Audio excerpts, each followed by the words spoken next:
அப்போஸ்தலருக்கு என்று ஒரு அடையாளம் இருக்கிறது. எல்லா விதமான ஒருமையோடும் அதிசயங்களோடும் அற்புதங்களோடும் வல்லமைகளோடும் உங்களுக்குள்ளே நடப்பிக்கப்பட்டது. இன்னைக்கு நிறைய பேரு அப்போஸ்தலர் என்று சொல்லுகிற ஒரு வார்த்தை, அப்போஸ்தலர்களுடைய அடையாளங்களை வேதம் சொல்கிறது. அப்போஸ்தலருடைய அடையாளம் இருக்கா இல்லையா, எழுதப்பட்டிருக்கா இல்லையா? இன்னைக்கு நிறைய பேர் அப்போஸ்தலர் சபைன்னு சொல்றான், அப்போஸ்தலன் சொல்றான். எந்த அடையாளம் இருக்கிறது? அவ கிறிஸ்து அவங்கள்ட்ட வாசம் பண்ணுகிறாரா? கிறிஸ்து அங்க இருக்கிறாரா? அவங்க உள்ளம் திறக்கப்பட்டிருக்கா? மனக்கண் திறக்கப்பட்டிருக்கிறா? அங்க கிரியை செய்கிறாரா?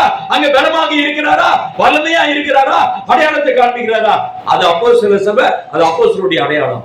அது எங்கே இருக்கிறது? இன்னைக்கு எல்லாம் ரீல் சுத்துறார்கள். இஸ்ரவேல் ஜனங்களை வல்லானத்துல வழி நடத்தும் போது அவர்கள் கூடயே சென்றார் என்று நான் பார்க்கிறோம். அந்த ஜனங்களோட கூட சென்றார், அந்த ஜனங்களெல்லாம் வழி நடத்தினார். அந்த கண்மலையின் தேவன் என்ன பண்ணி இருக்கிறானா, வனாந்தரத்திலே தண்ணீரை புறப்பட பண்ணினார், ஆகாயத்திலிருந்து மன்னாவை கொடுத்தார் என்று நான் பார்க்கிறோம். கர்த்தரை போஷித்தார் என்று நான் பார்க்கிறோம். போகும்போது ட்ரெஸ் எல்லாம் பழசாகல, காலில் போட்டிருக்கிற செருப்பு என்னாச்சு, தேயவும் இல்லை. அப்போ இப்படியாக பழமையாக ஆகவே இல்லை. கர்த்தர் அவர்களுக்குள்ளே இருந்தால் அவருடைய ஆண்டவர் என்ன பண்ணுகிறார், நடத்துகிற அடையாளம் அங்கே இருக்கிறது என்பதை நான் பார்க்கிறோம்.